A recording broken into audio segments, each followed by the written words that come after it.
First thing I'm talking about, and I can be honest about this, is Jor-El from the new Superman movie. Now, we've heard that before, maybe it was Tom Cruise, but now the rumors have shifted to Bradley Cooper playing Jor-El in the new Superman movie, which kind of makes sense because he was Rocket in Guardians. You know, James Gunn loves to use his friends again, so that kind of makes sense. People are saying it's a low-key, small cameo in the very beginning of the movie, and then that's it. First couple of minutes, you don't see him again.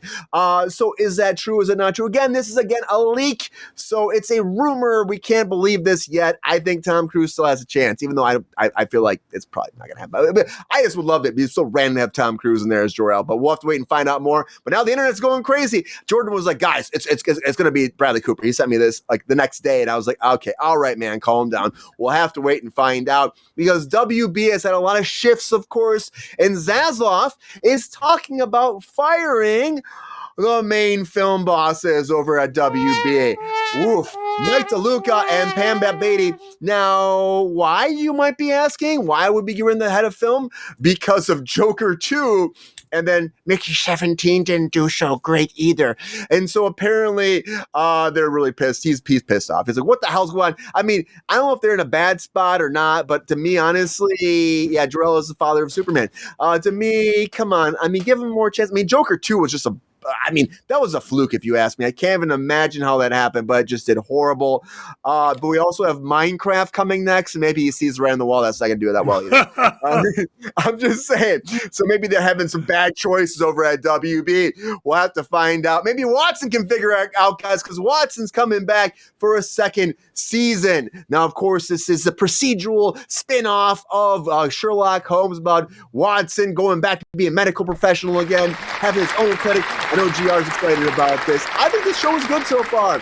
Now, the only thing that's weird about this is Moriarty. Now, casting can go a long way sometimes. That's fine. That's fine. It's actually doing really. It's been out for 2 months. CBS has renewed it. Morris Chestnut will come back. It premiered on January 26th. It's been doing so great. That's why this is happening. Averaging 6.79 million viewers per week, according to the Nielsen chats. So, guys, if you like this, I mean, it's a procedural show on CBS. It makes sense. It fits in their formula with their Sherlock Holmes twist. So here you go, guys. Kind of like that.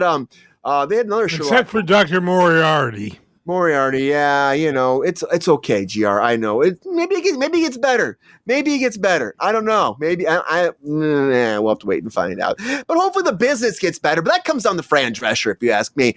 Fran Drescher, right? Our big chief. Our SAG-AFTRA president, she's dealing with this, right? There's not a lot of work right now. Health insurance is going away. People are freaking out, but it's going to be fine, right? So she had an interview this past weekend, and she addressed all of that. No, she didn't. She addressed that she has multiple friends with benefits. What? Why is this the conversation we're having now, Fran? Not that I'm trying to trash talk you, Fran, but like at a time where people are pissed off, there's no work, people are screaming about they can't find a job, and you go on an interview, and what are you doing? What are you doing? I mean, what are you doing? You're talking about sleeping with multiple people and how that's a great thing for you at 62 years old. To me, I get it. You can have a sex life. Why not? Look, banging, that's awesome. But get to work. We have a lot of problems that have to be dealt with. And one of them is, of course, AI.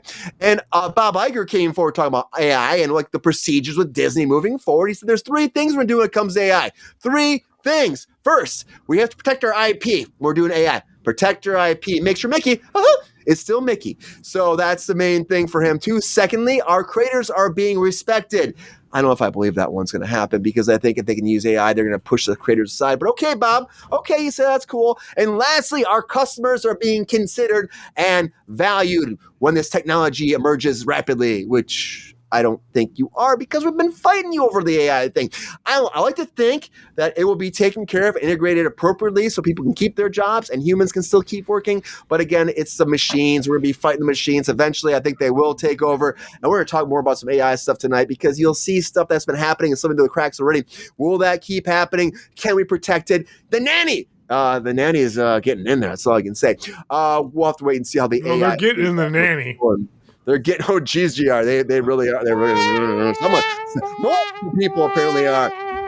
So what do you do about that? I gotta tell you, but we take these assault allegations seriously. That's why we bring this stuff all the time. But Joe Gatto from again Impractical Jokers recently has been again allegedly been told he's been harassing women. Now this is a thing that came forward. There's two women came forward saying they were assaulted by him. Now if you guys ever seen Practical Jokers, I laughed my ass off. He's like, Larry, where's Larry? Like there's like this whole scene where he's trying to get to the front of a line. He shouts Larry. He gets there all the time. He's a funny guy. He does stand up. But when you have allegations coming forward, you got to step back and look at everything. Okay, we always say that. But there's a person called Jabzubi. I mean, you know, these people have these weird TikTok handles saying that that accused Joe of sexually assaulting her when she was 19 years old, claiming that they were in a Milwaukee hotel after seeing one of his shows back in September of 2023. He had come after her. Now she said it before, and people never listened to it, but now people are like listening to it. I mean, okay, cool, but he came forward and he said that he's denying all these allegations already, guys. Of course he is. Most people will. He says he's used poor judgment in the past. As a result, he violated the trust of people that he loves the most. But anyone who knows me knows that full well that he wouldn't assault anybody, and that he's been working on himself, his ongoing process. He's going to take some time away from public eye to focus on himself and energies where he needs to. He's actually putting himself into a facility to take care of himself as well. So he is addressing the issue, but I mean, it sounds like if you're saying you're got an issue, that sounds like there's something here. Because another person came forward, another girl, a second accuser, saying that it started when she was 15, going to his shows, that he was flirtatious with her, and consistently more and more until she turned 18. So there's that, I guess. But then she turned 18, and then when she got into college, he came after her, and they were in a hotel trying to cuddle. He's trying to cuddle with her. I mean, like, I don't know why how you get into a hotel room with this guy all of a sudden. If you thought that, I mean, that could be a parental thing. That could be a lot of things. But we'll have to see how this plays out. And I think he is taking some steps. But again, I want all the information. We'll keep you posted. This has been playing out a little bit the past week. I've been waiting to talk about. There's more facts coming in, but not enough yet. But I just want you guys to know it's on your radar. We'll keep you posted as this develops further. So maybe his career's done, maybe it's not. But I'm not sure about this Hamilton movie that Lin-Manuel's been wanting to do. Lin-Manuel's been talking about doing a Hamilton movie for a while. And, Hamilton blew up well on Broadway. Of course it did. It's been kind of taken off now, pushed aside. But maybe the movie can kind of move forward now. Now, he says he's looking for the right director and the right idea to come first, and then he can do it. Well, you have the idea. You just need a director. And I think, he's been doing a lot of this music. He can be there for the music direction. You get somebody else on board, like John Chudas did Wicked. That did fantastic. Maybe you find somebody. And, of course, these plays are happening like that. In the Heights worked for him before. It did okay. Maybe this is your route with Hamilton. I think it's screaming for a movie. I think it will happen. When, if, how, we'll have to wait for those details. But Lin-Manuel is open to it, and he's looking for the person, and we'll keep you posted as it develops, because I think that has a better chance than this Citadel world right now. Because if you guys saw Citadel over on Amazon, it did really well the first season. But there's a problem. They got 2 spinoffs coming, a second season. Sounds like it's doing great, but Jennifer Salke, who was the head of Amazon MGM Studios, recently is gone now. And she was the main person behind this. It was her idea about this global spy thriller called Citadel. She was the main person backing it. The second season has been having a lot of problems. We're talking about massive reshoots. The budget has spiked over $200 million for 6 episodes. So you're already looking at this. That's insane, right? Insane. And at that point, whoever the new head coming in is probably not going to want to, be spending that kind of money for a third season. And then they got 2 more spinoffs too coming, which they're not sure what's going to happen moving forward. You got the Italian Citadel and the Indian Citadel called Honey Bunny moving forward. Those 2 are still done coming out. But I know, GR, Honey Bunny's still coming. But what happens to their future, I don't think it's going to do well. I think they're going to probably go away. Again, that's a lot of money going towards these. I like the first season. It was good. It was fun. When I watched the second season, but at that $200 million mark for 6 episodes, guys, I just can't imagine, because the money always talks. Look at Mariah Carey. How much money has she made off her Christmas music, guys? Because I got to tell you, everyone knows when Christmas comes around, you're going to hear that Mariah Carey, All I Want for Christmas Is You, right? We've been hearing it for 30 years. Can you imagine it's been 30 years? 30 years. But now someone came forward and said, nope, she ripped me off and sued Mariah Carey for $20 million because saying that she stole his idea for this Christmas song, which the judge already ruled for her favor and said, dude, come on, there's nothing here. Well, we're singing about Christmas. How many people sing about Christmas? Mariah Carey just made it great. You know, whatever she did was perfect. It worked. It just worked. It was lightning in a bottle. It worked out for her. Tried to sue her. Now the judge is like, you know what? You got to pay her lawyer fees. It's not on her at all. She said it's ridiculous. It's absurd. Good for Mariah. That's like the one thing she's really had. I mean, she had a great career. I'm not going to get me wrong, but that's like been like a pivotal thing that we all know and love about Mariah Carey. So let her have that and leave her alone. And Lizzo hasn't been left alone for a long time, of course, with her backup dancers coming forward with essay allegations. Those have been building up. Some of it was thrown out, but there's still some in LA that's still ongoing. You would think that Lizzo would go to the back burner a little bit, but no, she's been cast in a biopic called Rosetta, and Rosetta is following Rosetta Tharpe. Now, this is a guitarist that was a pretty big, influential woman in the music industry, a gospel singer, the first to appear in the Rock and Roll Hall of Fame and the R&B audiences up for that. Amazing. There's famous Amazon studios who's influenced popular music that span decades, guys, decades. And they're saying she's, influenced Elvis, Chuck Berry, Little Richard, Johnny Cash, Bob Dylan, and countless others. They're going to show a pivotal part of her life and her career moving forward. And you know what? I'm kind of surprised that Lizzo's attached. I think Lizzo's a massive talent, but with all these legalities and these issues right now, it's kind of hairy and iffy to throw her into this hat, if you ask me. But we'll see if that works out or not for her. Again, you're representing an icon. Maybe you don't get someone that's having issues right now. I mean, Lizzo's an icon in her own right. I can't wait to hear what the panel says about this. I think that might do better than Snow White's done, guys. Oh, God, Snow White. Oh, Snow White. Can we just stop? Lizzo, you've heard Lizzo, Countess. I know you have. Valarie, give me some Lizzo songs. The most popular Lizzo song. What do you think? Juice. You're right. Juice. I love Juice. It's so good. I used to rock. Is a good song. What was that, Ronald?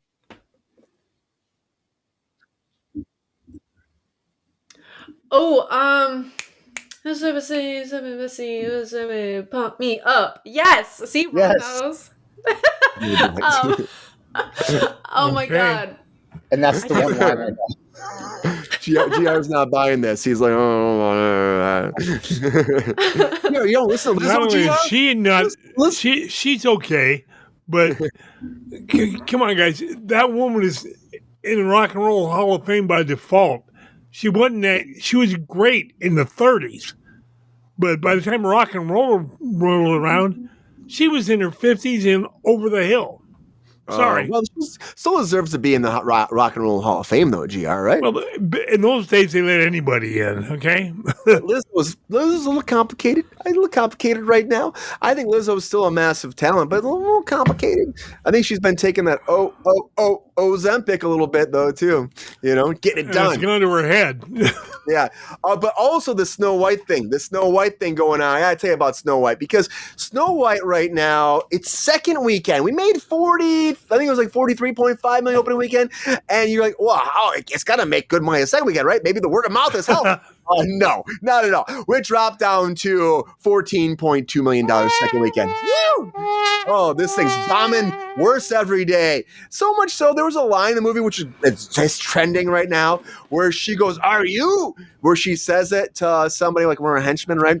And everyone's like, "She sounds like Scooby-Doo. Are you?" And like everyone's making fun that Gal Gadot sounds like Scooby-Doo right now. Woo! Which I'm just like, leave Scooby and Gal alone. She's got a lot of heat right now. This movie was bomb. Leave her for a break. Kick a woman when she's freaking down right now, guys. Not doing great. Even that new, like, A Working Man made $15.2 million with Jason Statham, which that movie looks like, that made better than this, right, guys? So whatever. Snow White not doing great, and I imagine next week I'm gonna say $5 million next weekend, probably. If that. Good luck. That much? Right. Good luck. Maybe, GR. You know what, though, I'm most excited about, and this is massive breaking news. Coyote versus Acne is coming out. That's right. It is coming out. It is done. The deal is done. Yeah, it's boring. I want to see Snow White just to see the calamity that it is, but I'd rather see Coyote versus Acne. And Ketchup Entertainment has officially bought it for $50 million. And so in 2026, we will officially get to see Coyote versus Acne after all this time, these months and months, conversations about will it, have it, will it come out? It's coming out, guys, and I can't wait to see it. So a lot of breaking news, everybody. A lot of breaking news. Yeah, guys, it's coming out. I mean, I'm excited about it. I mean, honestly, this has been the funniest thing, everybody, that I saw about this whole Coyote versus Acne thing. There's been a guy outside WB dressed in a full Wile E. Coyote costume with a sign being like, "Release me." He's been picketing the studio for weeks. It's pretty awesome. I mean, there've been pictures all over. I just laughed my ass off, just marching around Warner Brothers as if he's striking. Give me my movie. I'm like, yeah, release the freaking Kraken. Release Coyote. Let them have a chance. Let us see it. People say it's good. You know, I don't know, I'm excited about it. Anybody excited about it? Anybody? This big breaking news. GR. Oh, Ronald. Valarie, will you watch it? Yeah, I loved that growing up. Absolutely. There we go. Huge staple at Grandma's house. Yeah. Right? Mm-hmm. Ronald, I gotta say this. So, Wile E. Coyote has invested a lot of money into Acme Corporation with all these bombs, explosions, and they just hurt him constantly. He needs to sue. He needs to sue. That's what I'm saying. Faulty fireworks, Acme, faulty fireworks. A lot of breaking news, everybody.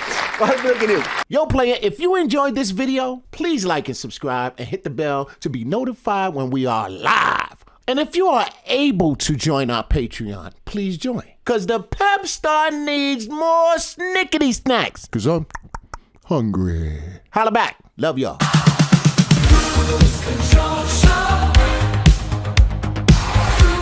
Control show.